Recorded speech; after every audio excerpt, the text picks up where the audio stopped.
easy to assume that the choices we make today won't have much impact in the long run. But what if the decisions you make now, no matter how, have you ever paused to think about the things you might regret when you reach your 80s or 90s? It's small. Could shape how you look back at your life decades from now. Will you look back with pride, or will you feel deep regret for the opportunities you didn't seize? In this video, we're going to explore the most important lessons learned from years, sometimes even decades of life experience. These are the insights that can profoundly influence the way you live your life today. Regardless of your age, whether you're in your 40s, 50s, or entering your golden years, it's never too late to start making choices that will lead to a more fulfilling and regret-free life. By the time you finish watching, you'll understand why small daily habits like staying active or cultivating a sense of gratitude can completely transform your future. You'll learn how laughter can become a powerful tool to improve your emotional well-being, and why prioritizing relationships with those who truly matter is far more important than trying to meet the demands of every social obligation. This video isn't just about making the most of your time. It's about avoiding the common mistakes that could lead to lifelong regrets. You'll gain insights that will help you approach the next decade of your life with intention, joy, and peace of mind. If you're ready to live without regrets and discover how to build a life filled with happiness, connection, and fulfillment, hit play and stay tuned for the powerful lessons that could change the course of your future. These are the kinds of secrets that, if applied today, can help you live a life of purpose and gratitude. And if you haven't already subscribed to this channel, I encourage you to do so and activate the notification bell. That way, you won't miss any of the valuable content we share. Your support means the world to me. And if you find this video helpful, please like and share it. Together, we can spread these life-changing insights far and wide. Lastly, if you like the topic of today's video, please comment 1 below. If there's something you feel I could improve upon, leave it 0 and let me know how I can create better content that suits your needs. Now let's get started. John had started doing morning radio calisthenics religiously every day in his early 70s. Even now, well into his 90s, he still goes grocery shopping on his own and takes care of his house. The difference between us, despite being the same age, is striking. Looking back on my life, I deeply regret not developing a habit of staying active in my 70s when I thought I was fine and I didn't need to worry about it. For instance, simple things like leg lifts while sitting in a chair or going for daily walks. If I had made those a routine, I'm sure my 80s would have been very different. There were so many small opportunities scattered throughout my day, like 5 minutes after a bath or the time spent watching TV after dinner. But now looking back, I realize I wasted all of them. In addition to physical decline, John realized another important thing as time passed: how he used his money. In my 70s, I was always reluctant to touch my retirement savings. I was afraid to spend money because I worried about living too long or needing expensive medical care if I got sick. I kept my wallet shut tight, saving for a future that seemed uncertain.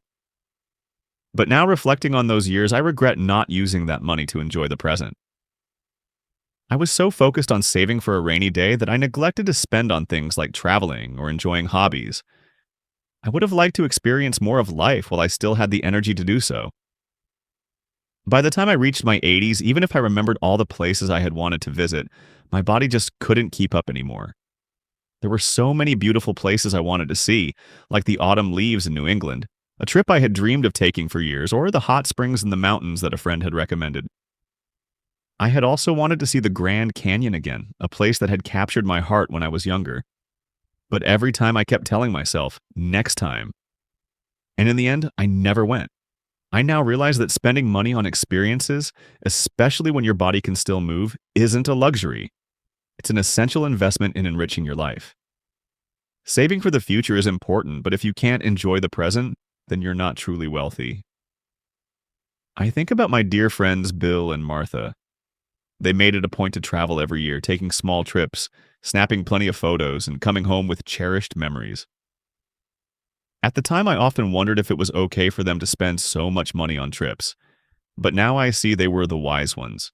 Sadly, Bill lost Martha a few years ago and now he lives alone. But he often says how thankful he is for the memories they created together. He doesn't regret a single trip they took. For me, it was the opposite. My wife Claire and I had promised each other that we'd go to New England when we had a little extra money. But after she fell ill, we couldn't go. If only I'd booked that trip back then, I wouldn't have this regret. Something that money can't fix. I also wish I had spent more on things that brought me joy, on hobbies or simple pleasures, attending a favorite concert, buying better ingredients for a home-cooked meal.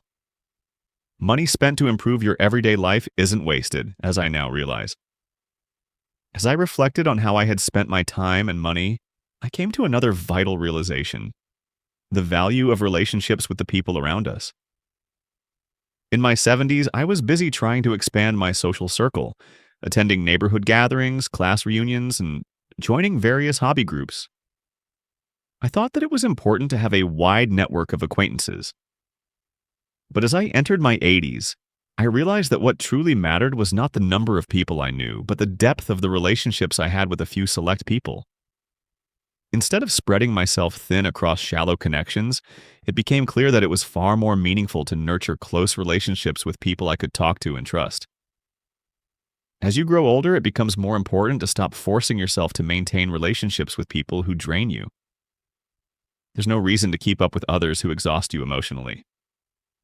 As you age, those kinds of relationships tend to take a toll, and the energy spent trying to keep up with them is better used elsewhere. 701. I'm not saying you should become a recluse or isolate yourself from everyone. Rather, it's about cherishing and nurturing the relationships that truly matter, the ones where you can be yourself, have meaningful conversations, and feel at ease. I wish I'd figured out this truth much earlier in my 70s when I still had the time and energy to make better decisions about who I surrounded myself with. In the second half of life, I've come to understand that the people who truly support your heart and soul are the ones you can trust deeply. These are the people who make you feel loved, accepted, and truly seen. They are the ones worth investing your time and energy into. If you are still watching this video and find these lessons useful, please comment 1 below to let me know that you are still here with me. Looking back, I would tell my 70-year-old self not to get caught up in relationships that don't serve me. I used to feel obligated to attend every neighborhood event, even when I wasn't feeling it. I'd show up at gatherings where I didn't connect with anyone, or worse, where people gossiped and talked behind each other's backs. I kept forcing myself to go to these events just to keep up appearances, thinking it was the right thing to do.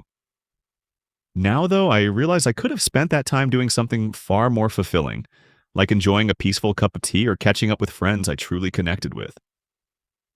I had a classmate, Henry, who in his mid-70s decided to stop attending most of the community events he'd always gone to. At the time, people whispered that he had changed, that he was isolating himself.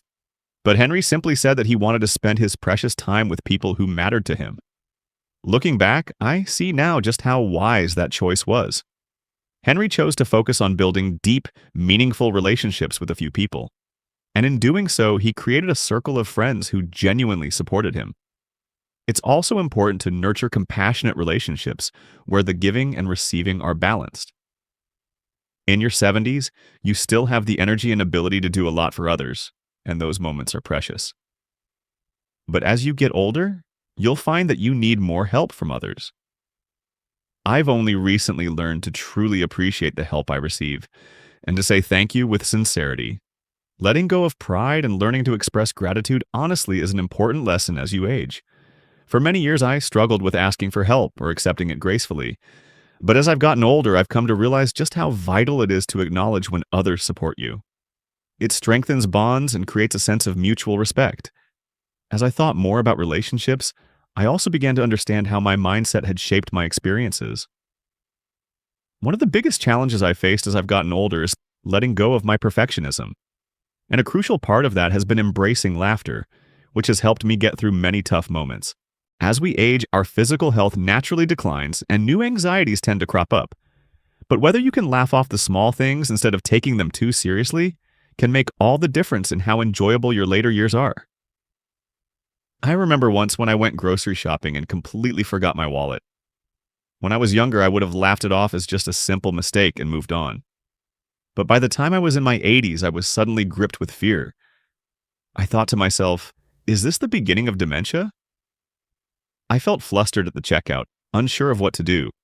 But then the cashier kindly said, "It's okay, you can pay next time." Instead of feeling embarrassed or anxious, I laughed and said, "Well, I guess this is what happens when you're getting older." The cashier smiled and the entire atmosphere lightened. I've never forgotten that moment. The ability to turn a little mistake into a laugh rather than a moment of panic made everything feel better, not just for me, but for the people around me, too. I managed to laugh and say, "Well, I guess this happens when you get older." The cashier smiled and the whole atmosphere lightened up. I still remember that moment clearly. Being able to laugh at myself in those small moments was a gift I didn't fully appreciate until later. If there's one thing I wish I had embraced earlier in my 70s, it's the ability to turn my mistakes or slip-ups into moments of laughter. Doing so would have made everyday life so much easier and more enjoyable. When tough or worrisome situations arise, if you can approach them with a smile, solutions seem to appear out of nowhere. It's like the world becomes a little lighter when you choose to laugh instead of stressing out. When I first started using a cane, I resisted it. I didn't want to acknowledge that I was getting that old. But then one of my friends joked, "That's a stylish cane you've got there." And I laughed back, saying, "Yep, it's the latest fashion accessory for seniors."